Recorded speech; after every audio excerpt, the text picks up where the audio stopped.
Well, hello there, friends and family. I hope this finds y'all well and everybody's healthy in your families. And I do hope y'all are doing whatever you can to help slow the spread or stop the spread of this here coronavirus in America. Last time we talked was on Wednesday. I think that was what, the 25th? And worldwide we hadn't even broke 500,000 yet. And then America still was below Italy and China for total confirmed cases. Well, I'm sure most of you know now that's not the case. And we're now number one in the world for confirmed cases. And I know as much as America likes to be number one in everything, this is definitely something we don't want to be number one in. But way back in February, in a video I did, that's not a pandemic yet. I think that was on February 24th. I think back then we only had 35 confirmed cases and no deaths. And my fear was that we'd make what happened in China look like a walk in the park, and that's how it's looking. And then I did another video, March the 12th. And then that was the day the World Health Organization declared it a global pandemic. The CDC confirmed it, of course, the U.S. government, and the rest of the world. And I did a video on the 12th, Coronavirus is a Pandemic. And what I revealed was very disturbing. And during that video, I talked about the things America had done up to that point, which wasn't a whole lot, other than ban travel from mainland China. We hadn't yet done any shelter in place, stay at home, closed any businesses or schools. We only had 1,323 cases. I'm not sure how many deaths. And what I said in that video, and it's all come to pass, and I hate that too, is can America make the hard decisions to limit suffering and death? I'm so afraid we couldn't. Here we are on the 28th of March on a Saturday. And now we're in the number one place in the world for the most confirmed deaths. And escalating. If New York State was its own country, it would be in 5th. And that's even sadder. What we talked about back on the 25th, Wednesday, was, the case fatality rate, which was 1.3%. You can call it death rate if you want to. And I said right then, Americans don't have a long memory. Neither does the world. Because, that's what a lot of our officials are saying. Our case fatality rate was so low in comparison to China, Italy, Spain, and other countries, other than South Korea and Germany, which were less than we were. But we were at 1.3 back on the 25th. And now here on the 28th, as of around noon, we're at 1.6. And that's what I said then. It'll continue to go up as the virus spreads more throughout the United States. And that's why I just wanted to come out here. I was out here picking some carrots, getting ready to pick up all the lawn, because my place looks like hell.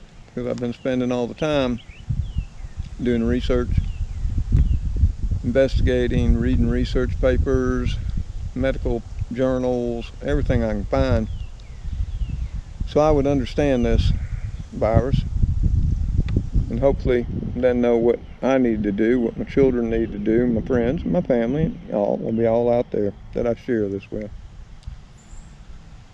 So I've got to get on that tomorrow. But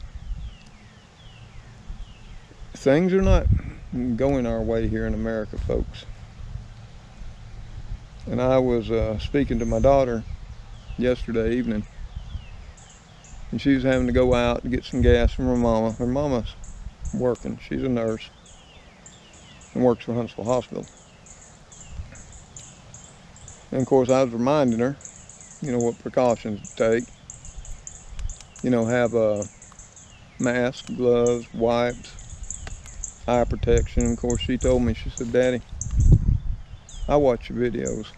I've got all that and I will." But I also told her I really wish she would limit what she has to go out, try to keep it to a bare minimum. And she said she was. And on the flip side of that, I talked to my son today, and he's still bulletproof, and they're both within a year of each other. I think James is 34 and Ashley's 35 this year. I may have that wrong, but it'll be close enough. And talking to my son today, he's got a small business and he's worried. And he was wondering if he had to close it by 5 p.m. today, because now the governor has finally shut down all non-essential businesses in the state of Alabama. Now, up to this point, Governor Kay Ivey hadn't done that. But yesterday, it's been Friday, yesterday, Kay Ivey held a press briefing and shut down everything. But food stores, pharmacies, gas stations, banks, and of course, medical services and that.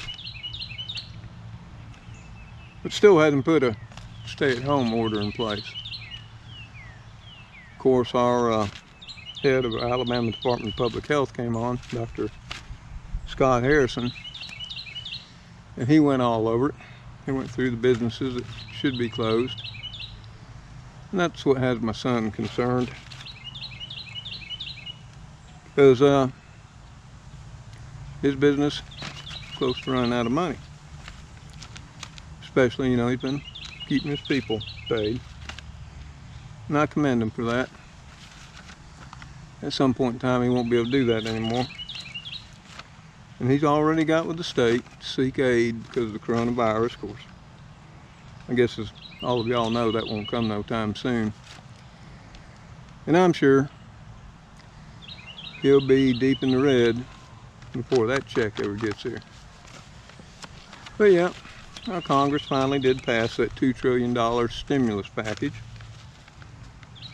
But it'll take a time before businesses, companies, you and me, and the rest of us Americans see anything out of that. And what I was reading, if you don't have your address digitally set up with the IRS, like where they transfer your refund straight to your bank account or something, it could take up 3 to 4 months to get a paper check. Now I'm going to hope it don't, because if it literally, I could use it, but I'll get by without it. But I know from reading the comments on the past video, many of y'all out there need it. And if you got to wait even 2 months, let alone 4, it's not going to be of any assistance to you whatsoever. Sad state of affairs when our government can't act no faster than that. It seems we can print money whenever we want, just as fast as we want. But printing something like checks, getting them stuffed in envelopes and getting them on out to people in a reasonable amount of time may not just happen. So I'm hoping all of y'all can get by. Like I said, I'd like to commend everybody who can stay at home, stay at home. And like I said in the last video, but very few people caught it, especially the ones that had derogatory comments, threatening comments, or comments based on my intelligence and the fact that I don't understand things, that they've got to work. See, I understand people have to work. And even in the last video I said, if you do, I'll be praying for you. And I will. But I guess the disappointing thing of doing these videos is just like my last one. It was an hour and 11 minutes. And that's just not me sitting out here staring in a camera. No video takes the time that you see, whether it's 10 minutes, 20 minutes, 30, 45, or an hour. It takes hours upon hours to put a video together. Just like mine now, I come outside, I chat with y'all a while. Then I go inside, we go over the facts of where we are and what we're doing. I still got to put all that together. I still got to edit it. Because I'm not perfect. I'm not reading from a script. I got a few notes right here. Mostly because my memory is not as great as it used to be once upon a time. And I don't claim to be no practiced public speaker. I'm just a little old country engineer.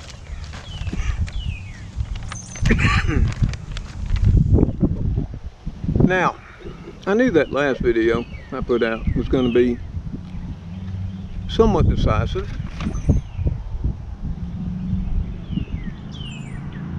But the reason I put it out was just to see how much humanity was left in America. And I'm going to tell you what, folks, I was quite surprised. 99% of America that took the time to make comments on that video, they're not willing to die or lose anybody in their family for the economy. It made me feel a lot better. Now, like I say, there was about 1% that got real tore up about how I didn't understand.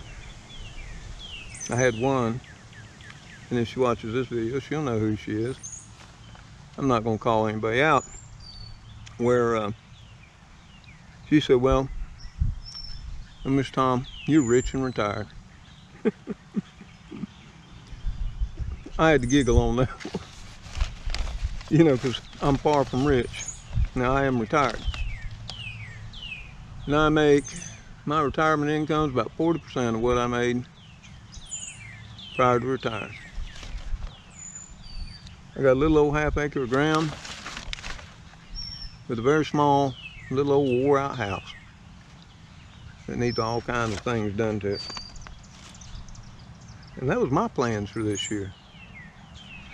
My plan, I would have stayed on the place quite a bit, but I wanted to do repairs to my home. Last year I put a brand new roof on it, and that was expensive. Anybody who's ever put a roof on a house, you'll know how expensive that was. But I needed to do it. The roof had done got 25 years old and was starting to have some seepage problems. Shingles had gotten all hard and brittle, and I knew it just wouldn't be any time before it was having a major problem. So I got that done last year. This year I wanted to work on my subflooring and the foundation of the house, because it's got problems. It's got some soft floors in it. Some, they're just downright rotten. If you step in the wrong place, you'll fall right slap through it. Good thing I know where those places are, and I avoid those. But that was going to be the big project this year, along with get at least one garden plot going, or half of one. Not so much because I need the food, it was because I enjoy it. And just like all of y'all, I'm sure y'all had all kinds of plans this year too. And then coronavirus come along. And rather than me working through January, February, whenever weather permitted, which wasn't very often, I was wanting to have everything in shape, good to go this spring. It didn't happen. If I turn this camera around, you'll see This place looks like something that's wild. It's all grown up again. But the more I got thinking about it over the last week or so, it ain't hurting nothing. I'll get to it. The grass will seed and reseed for next year. There's a lot of greenery and wild food out here growing in this yard that the birds are eating. And somewhere, I got a couple of wild chickens that come by from time to time. Normally I only see them in the morning. Yeah, wild chickens. Of course, I'm sure they weren't wild at the beginning. They were one of my neighbors and renting a house a few houses down, and when they left, they just cut the chickens out and took off. Of course, in all truth, that's where two of the cats come from that I take care of now. That being Cleo and Sammy. I haven't seen Sammy now in about a week and a half. I don't know. I don't know if somebody else took her in or she got hit by a car or whatever. Still got Cleo. And still got Magoo. And I still got Elrod. Still got 3 of the 4 of Outdoor Kitties. And that's good enough for now. In fact, it's a little too much, considering I'm waiting out the coronavirus. And I'm not going to go out unless it becomes a dire need. And that's something I wanted to bring up today, and I stressed it with my daughter.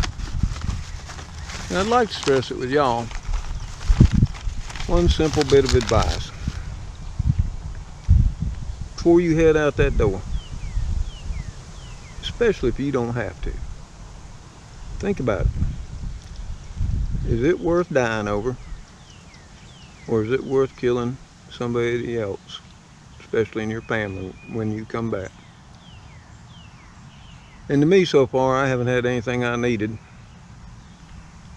That I need to make that decision now. I'm about to run out of green bell peppers, but that ain't no tragedy. Won't be long before the milk's gone. Of course, we'll have to revert to powdered milk, which I'm not all that fond of, but it'll do for cereal and coffee and cooking and Trixie. In fact, truth be known, Trixie drinks more milk than I do. And she don't mind. And eventually, store-bought bread will run out. I think I'm down to 2 loaves. I think I got another loaf left in the refrigerator or freezer. But I got flour, I got salt, I got sugar, I got yeast, and I've made loaf of bread before. I won't lie to you, it's been about, probably 10 years. But I can make it again. Now I might mess it up the first time, but I'm sure I'll get the hang of it again on the second time. But I know this is disrupting all of y'all's lives. It's disrupting my life, my family's, my children's, my friends. And I have no idea how long this will go on, because we just keep sort of chipping away at the problem. Spain now is in a full lockdown of their entire country. Italy is now in a full lockdown of their country. But all depending on what state you're in, you might not even have essential businesses or the schools closed. There's still some states with schools open. And there's a whole pile of states that haven't issued a stay-at-home order. You know, like California and New York did. And I'm sure there's a few more that did. I don't keep track of it. And I sort of wish my state, back on the 16th, when we only had 1 confirmed case, we'd have done that. Maybe now we'd see some light in the tunnel. But we're approaching 700 confirmed cases, and you got to think about that. We had 1 on the 16th, now we got 700 on the 28th, and We all know how that goes from there, don't we? Back then, we didn't have one death. Now we got 3. Into a lot of states, especially like New York, New Jersey, Washington State, California, Florida, just to name a few. Having 700 cases and 3 deaths ain't nothing. I think when I came out here, New York had over 52,000 cases. That's just unbelievable, and it's exponential now, also in New York. Now, something y'all might not know, and I'm sure I don't sound it, and I haven't for years. I'm from New York State. Yep. I'm not from the South. I was born in Tonawanda, New York, north of Buffalo. We might as well say a suburb of Buffalo, New York. Yep. But I've been here in the South since I was 9. That ain't to say we didn't go back up New York State and Pennsylvania, where all my core family is from, because we did as often as we could. Not as often as we wanted. And my parents always said they'd go back. That just never took place. And by the time I got old enough to make that decision, New York State and Pennsylvania wasn't my home anymore. Alabama, Tennessee, Georgia, the Southeast was. So, I stayed here, where my home is now. I just wanted to come on for a little bit today and don't want to pull y'all down. I had one viewer from the last video said, you know, and God bless her heart, she said she was going to have to quit visiting my channel for a while because down in the comments there was way too much negativity. And there was some. Now and I said that on the last video, I understand people got to work. And I understand it's going to be a huge blow to our economy. But those people saying it's going to be the Great Depression or worse, no, it's not. Because apparently these people don't know why the Great Depression happened. It had a whole lot more to do than with the stock market crash. It had to do with something else called a dust bowl. And those two combined, it was like a double whammy. But then I'm sure the people commenting about it, they don't know. They probably looked it up on Wikipedia. Then I had one guy comment and said, well, more will die if we repeat something like the Great Depression, because 7 million died during the Great Depression. Nope, you can fact check that. They didn't die because of the Great Depression. They died from pellagra. It was a disease or infection that was going around at the time. And they actually had pellagra hospitals during the Great Depression. And there was other things going on. Tuberculosis was real big. And you still had the flu and other things. And Lord knows we didn't have the healthcare system we got now. As much as I love our healthcare system, it's not even up to the task of taking this on. Not a pandemic, of course. Who would have known? All you had to do is watch a Hollywood movie to see how that all ends up. Hospitals overrun. And that's what's happening now. I think of it, New York State, they've now had another nurse die. That's her second nurse. And that made me think, you know, we can't thank these people enough. The doctors, the nurses, the janitors, the orderlies, the technicians, Everybody involved in the hospital operate maintenance men. It takes them all to operate that hospital. Our emergency medical services, the police and fire departments. And then there's the unsung heroes, which are truly becoming heroes too during this whole crisis. And that's our truck drivers, our grocery store workers, Walmart, Costco, Sam's, Target, and what have you. To the people who even run our convenience stores where we can get gas. And then those people that are working in factories right now today, 24 hours a day, round the clock shit, operations to produce stuff like masks, ventilators, PPE, face shields, suits, gowns, scrubs, and what have you. They're all our heroes too.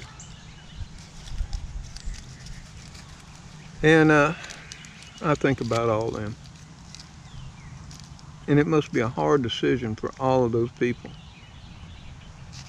to get up, get ready, head out to work, knowing that at any point in time they could be infected, they could get deathly ill, they could possibly die, but as well bring it back home to their families. I know the doctors and the nurses have been thinking about that a lot. A lot of hotels have stepped up to give the doctors and nurses, and I'm sure the orderlies and other staff, a place to stay so they don't have to bring it on home. But that'd be getting pretty lonely. I mean, you're sort of caught between a rock and a hard place there. We all love our families, and they are especially comforting during a crisis or stressful situation. And can you imagine going days, weeks, or months without seeing them, even though they're maybe just down the road? That just adds to the anxiety and the stress. And I don't know what everybody's faith is, and I really don't care, just like I don't care what everybody's political beliefs are, because those are personal choices that in America you are free to make. And I've always respected that, just like I respect freedom of speech. And that's why on the last video, unless people got really derogatory or really stupid and made outlandish comments, threats, or whatever,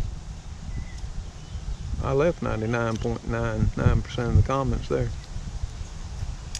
And like I said, the people just got super nasty. No. But that was another surprise too.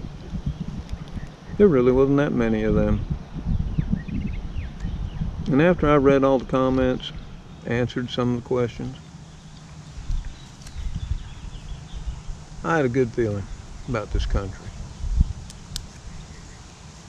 But I think Governor Cuomo said it yesterday in a press briefing of his. Really put it in place. That, when the pressure is on, you will see the best and the worst in people. And like he said, he was hoping for more of the best and less of the worst. And I can tell you, over my 63 years, about to be 64, I've seen that too.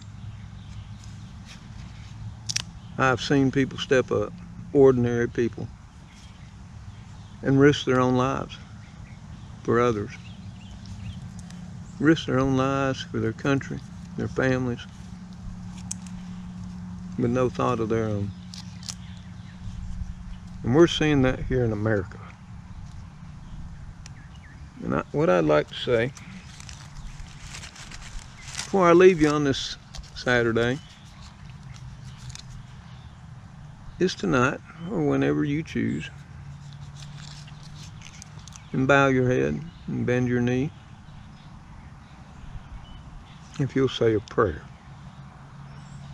for all the people that are involved in this fight. The doctors, the nurses, EMTs, ambulance drivers, fire department paramedics, police, truckers, restaurant owners and cooks and dishwashers, everybody. Grocery store clerks, stockers, your butcher, everybody that's out there working to keep all the rest of us not only healthy, but supplied so we can stay at home. I don't think it's asking too much of everyone. And I still don't think it's too much to ask all of y'all out there, if you can, stay home. That's the least we can do. Don't be selfish. Don't be callous. Almost all of us can go without things.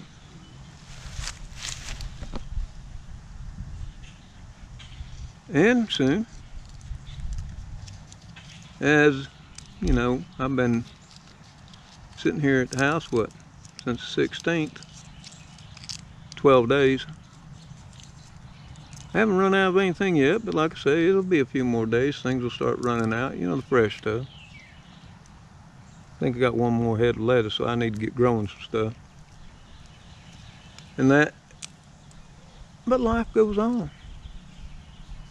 I don't need that. And to do what, and I took a little drive yesterday. While I was driving, I thought I really shouldn't be doing this, because what if I was in an accident or something? And then I wound up at one of these hospitals.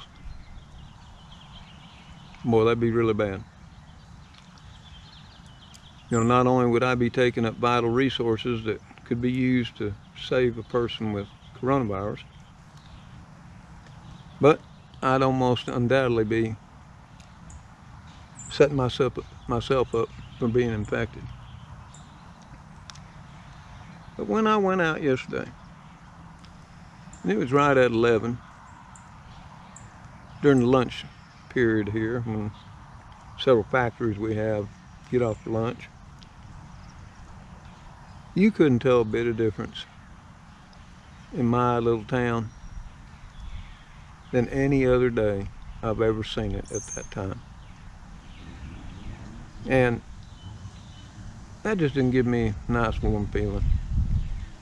I mean, Superfoods parking lot full, Dollar Tree, Dollar General, Walmart, all the drive-thrus, all the way around the restaurants.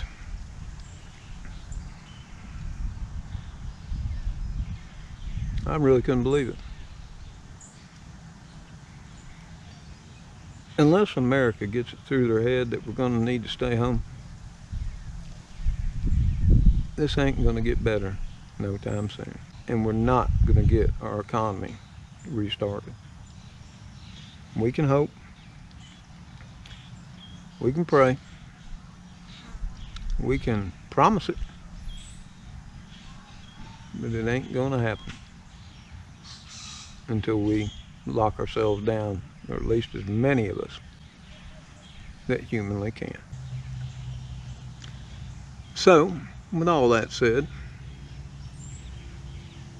I'm going to go in, change my clothes, and I'm going to get out here, get my yard picked up, and see if one of my mowers will run.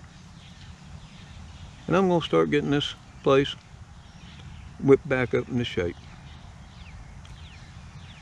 So y'all, till I see you on the next video,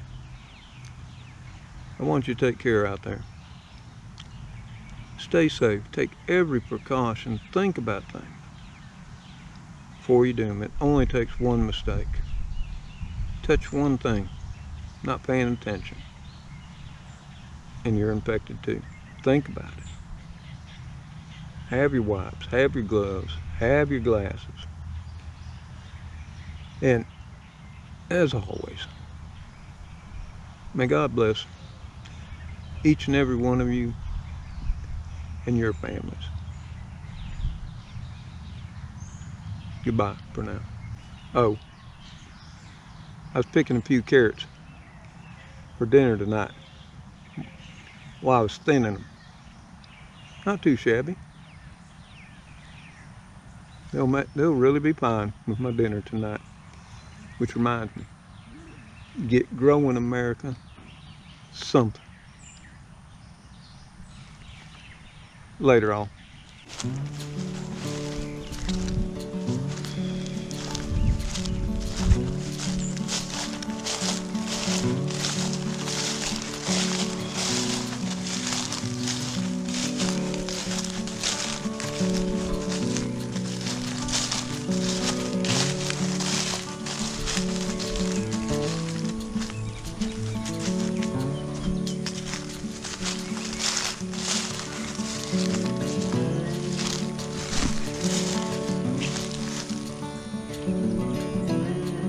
Birds will enjoy that thistle.